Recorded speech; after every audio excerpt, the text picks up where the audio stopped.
የደቡብ ጎንደሩ ቀጠና ውጊያ ሲቀጥል የፋኖ ታጣቂዎች ትናንት በነበረ ውጊያ የመሳሪያ ማከማቻ መጋዘን ላይ ያነጣጠረ ጥቃት ፈጽመዋል። የክልሉ መንግስት በበኩሉ ከሻዕቢያና ህወሓት ጋር መዋጋቱን እንደቀጠለ የገለጸበትን መግለጫ አሰራጭቷል። በመግለጫውም ስትራቴጂካዊ ኦፕሬሽን በፋኖ ኃይሎች ላይ መፈጸሙን ገልጾ ማንኛውንም መስዋዕትነት ለመክፈል ተዘጋጅቻለሁ ብሏል። ታደምጡታላችሁ። ብልጽግና እናጠፋቸዋለን ሲል ዝቶብናል ሲሉ ደብረጽዮን ደገሙት። ከቀናት በፊት የኢትዮጵያ ህዝብ ከመንግስት ጎን ሆኖ እንዳይዋጋ የሚል አደገኛ ጥሪ ያስተላለፈው ህወሓት እናጠፋቸዋለን ተብሎ ተዝቶብናል፣ ግን አንንበረከክም በማለት ተደምጠዋል። በ4 ኪሎ ረድፍ የቆሙት ጌታቸው ረዳ በበኩላቸው ከመቀሌ ወደ ጠቅላይ ሚኒስትሩ ስለተደወለው የስልክ ጥሪ ያጋለጡት ዝርዝር መረጃ እያነጋገረ ነው። ወዲህ ደግሞ በህወሓትና ብልጽግና መካከል ያለው ከፍተኛ ወታደራዊ እንቅስቃሴ ይሉ ቀጥሏል።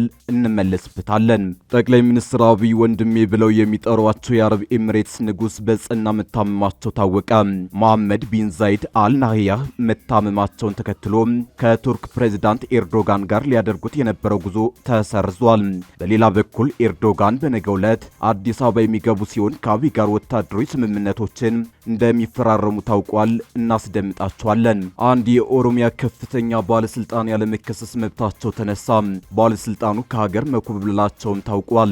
የክልሉ ምክትል ፕሬዝዳንት በበኩላቸው ኦሮሞን ዘርፋችሁ በሰላም አትኖሩም ሲሉ አስጠንቅቀዋል። ተሰሙታላችሁ። አክብሮታዊ ሰላምታችን በያላችሁበት የዓለም ዳርቻ የረሳችሁ የተወደዳችሁ የአንድ አፍታ ሚዲያ ቤተሰቦች ከአንድ አፍታ ለአሁን መደመጥ አለባቸው ያልናቸውን ዜናዎች ወደ እናንተ የምናደርስበት ሰዓት ላይ ተገኝተናል። አብራችሁን ትቆዩ ዘንድ ግብዣችን ነው።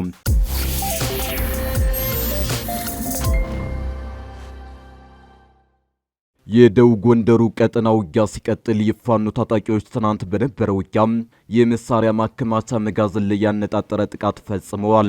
የክልሉ መንግስት በበኩሉ ከሻዕቢያና ህወሓት ጋር መዋጋቱን እንደቀጠለ የገለጸበትን መግለጫ አሰራጭቷል። በመግለጫውም ስትራቴጂካዊ ኦፕሬሽን በፋኖ ኃይሎች መፈጸሙን ገልጾ ማንኛውንም መስዋዕትነት ለመክፈል ተዘጋጅቻለሁ ብሏል። ሻዕቢያና ህወሓት የጋራ ወታደራዊ እንቅስቃሴ እያደረጉ መሆኑን ተከትሎ ወደ ድንበር ስፍራዎች የተነቃነቀው የመከላከያ ሰራዊቱ ተወጥሯል። ከአማራና ኦሮሚያ አንዳንድ አካባቢዎች ተነቃንቆ የድንበር ውጥረቱ ወዳየለበት አካባቢ ቢያምራም በተለይም በአማራ ክልል አዲስ ውጊያ ገርሽቷል። ውጊያው በዋናነት በደቡብ ጎንደር ቀጠና የተቀሰቀሰበት ነው። ድፍን ዞኑን ባካለለው በዚህ ውጊያ ሰፊ ሰብአዊና ቁሳዊ ኪሳራ ደርሷል። በትናንትናው ዕለትም በፋርጣ ወረታና ፎገራ ወረዳዎች ትልቅ ኪሳራን ያደረገ ውጊያ መደረጉን ሁለቱ ኃይሎች አስታውቀው ድል እንደቀናቸው ሲናገሩም ታይተዋል። መረጃዎች እንዳመላከቱት ታጣቂዎቹ በፎገራ ወረዳ የመንግስት መሳሪያ ማከማቻ ላይ ያነጣጠረ ጥቃት አድርሰዋል። የክልሉ መንግስት ባወጣው መግለጫ ግን የፋኖ ተዋጊዎች የጦር መሳሪያ ማከማቻ ላይ ያነጣጠረ ጥቃት መፈጸማቸውን ሳይገልጽ ድል እንደቀናው የሚገልጽ መረጃ አሰራጭቷል። አረጋ ከበደ የሚመሩት የክልሉ ፖሊስ ኮሚሽን በመግለጫው በወረታና ፎገራ ወረዳ የፋኖ ተዋጊዎች ውጊያ መክፈታቸውን ጠቅሶ ውጊያ የከፈቱትም ለዘረፋ ነው ይላል። ቀጥሎም ህገወጥ ቡድኑ በደረሰበት ከፍተኛ ምት የተነሳ መቋቋም አቅቶት ሞትና ቁስለኛ የሆኑ የቡድን አጋሮቹን እያንጠባጠበ ወደ መጣበት ፈርጥጧል ሲል ሰብአዊነትን ዝቅ ባደረጉ ቃላት የታጀበ እንዲሁም ፎርማል ባልሆኑ አገላለጾች የተሞላ መግለጫ ሰጥቷል። ይህ እርምጃ የፋኖን አቅም አዳክሟል ያለም ሲሆን ፋኖን ሙሉ በሙሉ ለማጥፋት የተንቀሳቀሰ እንደሆነም ገልጿል። ፋኖን የሀገር ግንባታ ሳይሆን የሀገርን ማፍረስ ተልዕኮ አንግቦ የሚንቀሳቀስ ነው ሲል የሚፈርጀው መግለጫው የክልሉን ሰላምና የዜጎችን ደህንነት አሳልፎ ለሚሰጥ ማንኛውም የጥፋት ኃይል የማይበገር ክንድ እንዳለውና ማንኛውንም መስዋዕትነት ለመክፈል ከፍተኛ ዝግጅት ማድረጉን ጠቅሷል። ብልጽግና እናጠፋቸዋለን ሲል ዝቶብናል ሲሉ ደብረጽዮን ደገሙት። ከቀናት በፊት የኢትዮጵያ ሕዝብ ከመንግስት ጎን ሆኖ እንዳይዋጋ የሚል አደገኛ ጥሪ ያስተላለፈው ህወሓት እናጠፋቸዋለን ተብሎ ተዝቶብናል፣ ግን አንንበረከክም በማለት ተደምጠዋል። በ4 ኪሎ ረድፍ የቆሙት ጌታቸው ረዳ በበኩላቸው ከመቀሌ ወደ ጠቅላይ ሚኒስትሩ ስለተደወለው የስልክ ጥሪ ያጋለጡት ዝርዝር መረጃ እያነጋገረ ነው። ወዲህ ደግሞ በህወሓትና ብልጽግና መካከል ያለው ከፍተኛ ወታደራዊ ወታደራዊ እንቅስቃሴ ይሉ ቀጥሏል። በመቀሌና አዲስ አበባ መካከል ያለው ትኩሳት ከመቼውም ጊዜ በላይ ባየለበት በዚህን ወቅት የቃላት ጦርነቱ ተጧጥፎ ቀጥሏል። ደብረ ጽዮን ይፎክራሉ፣ የ4 ኪሎ ትግራዋይ ቤተኞች ደግሞ ይመልሳሉ። ከሰሞኑም ይህ የቃላት ጦርነቱ ከወታደራዊ ዝግጅቱ ትይዩ እንደቀጠለ ነው። ደብረ ጽዮን ገብረ ሚካኤል ከመቀሌ፣ ጌታቸው ረዳ ከአዲስ አበባ የሰጧቸው አስተያየቶች በአብነት ይጠቀሳሉ። እደመስሳችኋለሁ፣ አጠፋችኋለሁ የሚል መንግስት ነው ያለው ሲሉ ደብረ ጽዮን ተደምጠዋል። የህወሓት አንጃ ሊቀመንበር ይህን ያሉት ህወሓት የተመሰረተበትን 51ኛ ዓመት ምክንያት በማድረግ በዋሽንግተን ዲሲ በተከናወነ ስነ ስርዓት ላይ ነው። ንግግራቸውን ህወሓት በህይወት አለ በማለት የጀመሩት ደብረ ጽዮን ሲቀጥሉም ይህ በዓል ብዙ የተከፈለበት የህዝብ ታሪክ ነው። እናም ጥንካሬዎቻችንና ድክመቶቻችንን ከታሪክ መማር አለብን ብለዋል። ፓርቲው ከዚህን ቀደም የማይታለፉ የሚመስሉ ፈተናዎችን በጽናትና በአንድነት ማለፉን ጠቅሰው ብዙ እንቅፋቶችን በውጭ ሀገር የሚገኙ የትግራይ ተወላጆች ጠንክረው መታገላቸውን አውስተዋል። ዲያስፖራ የትግራይ ተወላጆች በትጥቅ ትግል ወቅትም ሆነ ባለፈው ጦርነት ወቅት ትልቅ ሚና ማድረጋቸውን ያስታወቁት ዶክተር ደብረጽዮን የትግራይ ጉዳይ በተባበሩት መንግስታት ድርጅት አጀንዳ ሆኖ እንዲቀርብ ማድረጋቸው ለዚህ ምስክር መሆኑን ገልጸዋል። ሲቀጥሉም አሁን የፕሪቶሪያ የሰላም ስምምነት ተጥሷል፣ ህዝባችንም ተበትኗል፣ እንደመስሳችኋለሁ፣ አጠፋችኋለሁ የሚል መንግስት አሁንም አለ። ይህ ደግሞ ወደ ሌላ ጦርነትና ጥፋት እያመራ ነው ብለዋል። የትግራይ ተወላጆች በአንድነት መቆም እንዳለባቸው የጠቀሱት ደብረጽዮን ጨምረውም አሁን ከውጭ ጠላቶች በተጨማሪ ከሃዲዎችም የትግራይን አንድነት ለማፍረስና ለመበታተን እየሰሩ ነው ሲሉ ተናግረዋል። የደብረጽዮን ሊደመስሱን ነው ሊያጠፉን ነው ንግግር በተሰማበት ዕለት በቅርቡ ለ4 ኪሎ የፈረሙት ጌታቸው ረዳ ደግሞ ህወሓትን የሚዘልፍና የሚያጣጥል አስተያየት ሰጥተዋል። ጌታቸው የህወሓትን መሪዎችን ባህሪ ከባህር ዛፍ ተክል ጋር በማነጻጸር ጠንካራ ትችት የሰነዘሩ ሲሆን ህወሓቶች ወደ ጠቅላይ ሚኒስትሩ ስልክ ማስደውላቸውን ገልጸዋል። ጌታቸው ስልክ የደወሉት ህወሓቶች በጠለንት በኩል ትንኮሳ በፈጸሙ ማግስት ሲሆን የተሰጣቸውን ምላሽ በይፋ ተናግረዋል። ጌታቸው ሁኔታውን ሲገልጹ ጦርነቱን እንደጀመሩት በጠዋቱ ወደ ታደሰ ወረደ ደውዬ ምንድነው እየሆነ ያለው አንተስ አለህበት ወይ ብዬ ስጠይቀው አይ ምን መሰለህ እናሸንፋለን የሚል እምነት ስላላቸው ነው አለይ ብለዋል። በምላሹም በል ጦርነቱ በአስቸኳይ እንዲቆም መስራት አለብን ብዬ ሐሳቤን ሳልጨርስ ቆይቼ ልደውልልህ ብሎ ስልኩን ዘጋው። ከዛም በኋላ በተደጋጋሚ ብደውልለት ስልኩንና ኢሜሉን ስለዘጋው ማግኘት አልቻልኩም ሲሉ ጄኔራል ታደሰ ወረደ ጋር የነበራቸውን ግንኙነት ይፋ አድርገዋል። ጌታቸው በቃለ መጠይቁ ታደሰ ወረደ በውሳኔያቸው ያልተሳተፈና የማያውቅ መስሎ ቢያናግረኝም በደንብ ያውቅ እንደነበር እርግጠኛ ነኝ ሲሉም ገልጸዋል። ጠቅላይ ሚኒስትር አብይ ወንድሜ ብለው የሚጠሯቸው የአረብ ኤሚሬትስ ንጉስ በጽና መታመማቸው ታወቀ። መሐመድ ቢን ዛይድ አል ናህያን መታመማቸውን ተከትሎ ከቱርክ ፕሬዝዳንት ኤርዶጋን ጋር ሊያደርጉት የነበረው ጉዞ ተሰርዟል። በሌላ በኩል ኤርዶጋን በነገው ዕለት አዲስ አበባ የሚገቡ ሲሆን ከአብይ ጋር ወታደራዊ ስምምነቶችን እንደሚፈራረሙ ታውቋል። የቱርክ ፕሬዝዳንት ረሲፕ ጣይብ ኤርዶጋን ወደ ተባበሩት አረብ ኤሚሬትስ ሊያደርጉት የነበረው ጉብኝት በድንገት መሰረዙ ተሰምቷል። ኤርዶጋን ዛሬ ወደ አቡዳቢ ሊያደርጉት የነበረውን ጉዞ የሰረዙት የኤሚሬትስ ፕሬዝዳንት ሼክ መሐመድ ቢን ዛይድ አል ናህያን ጤና እክል ነው ተብሏል። የጉብኝቱ መሰረዝ የኤሚሬትስና የቱርክ የግንኙነት መሻከር ሁነኛ ምልክት ተደርጎ ሊወሰድ እንደሚችልም እየተገለጸ ነው። የቱርክ ፕሬዝዳንት ረሲፕ ጣይብ ኤርዶጋን ወደ ተባበሩት አረብ ኤሚሬትስ ሊያደርጉት የነበረው ጉብኝት በድንገት መሰረዙ በዲፕሎማሲው ዓለም ከፍተኛ መነጋገሪያ ሆኗል።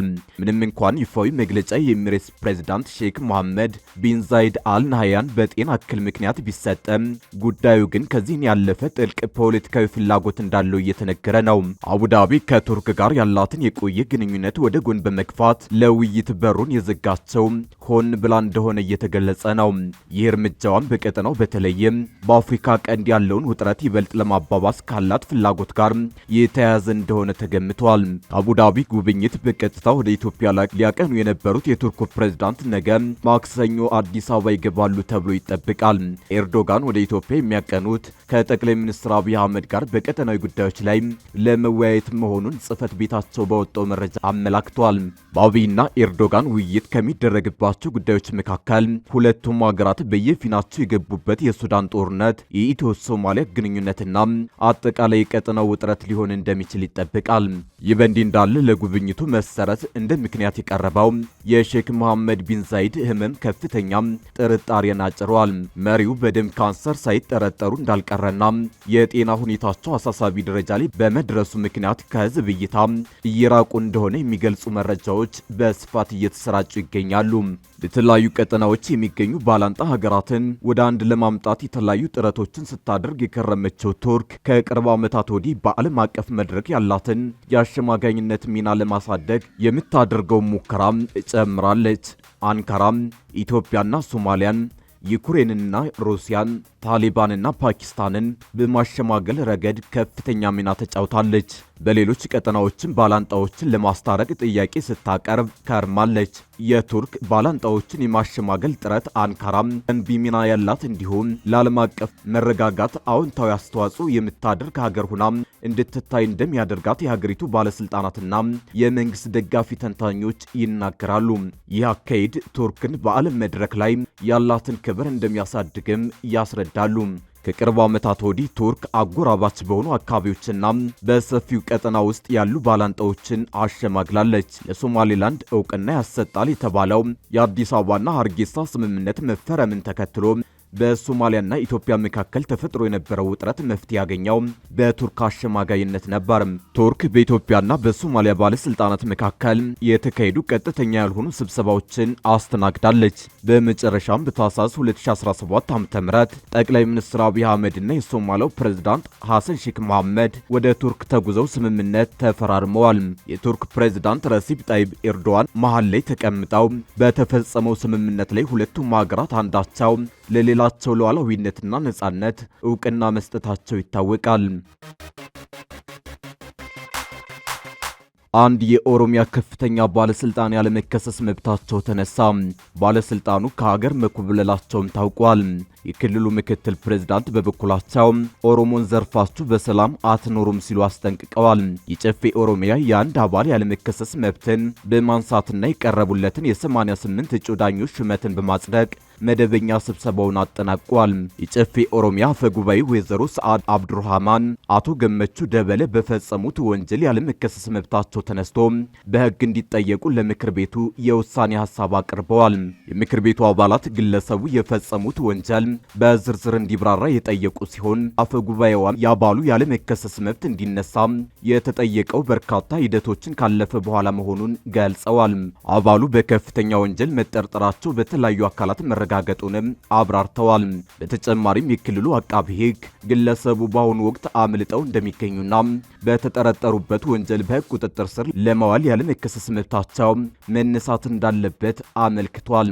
የውሳኔ ሐሳቡ በ395 የምክር ቤት አባላት ድጋፍና በ3 ድምጽ ታቅቦ ጸድቆ የአባሉ ያለመከሰስ መብት ተነስቷል። በመጨረሻም ምክር ቤቱ የቀረቡለትን የ88 እጩ ዳኞች ሹመት ያጸደቀ ሲሆን ከነዚህም ውስጥ 26ቱ ሴቶች መሆናቸው ተገልጿል። ይህ በእንዲህ እንዳለ በዚህ ስብሰባ በርከት ያሉ አነጋጋሪ ሐሳቦች ተሰንዝረዋል። የኦሮሚያ ክልል ምክትል ፕሬዝዳንት የሆኑት አቶ አወሉ አብዲ ያደረጉት ንግግር ትኩረት ስቧል። ምክትል ፕሬዝዳንቱ ኦሮሞን የሚሰርቅ ሆነ የሚዘርፍ አካል በሰላም መኖር ስለማይችል መጠንቀቅ አለበት ሲሉ ጠንካራ ማስጠንቀቂያ ሰጥተዋል። በተመሳሳይ ከሁለት ሳምንት በፊት የክልሉ ፕሬዝዳንት አቶ ሽመልስ አብዲሳ በሙስና የሚያስቸግራቸው አካል ካለ በቦክስ ጭምር ግጠሟቸው ሲሉ መናገራቸው ይታወሳል። አቶ ሽመልስ በትናንቱ የጨፌ ጉባኤ ባደረጉት ንግግር ኦሮሞ ከልማት ተገፍቶ ካለው ሀብት እንዳይጠቀም የተከለከለ የነበረ ሲሆን ከለውጡ ዓመታት ወዲህ ግን እድሉን እንዲወስን ያለውን እምቅ ሀብትም እንዲጠቀም መደረጉን ሲናገሩ ተደምጠዋል።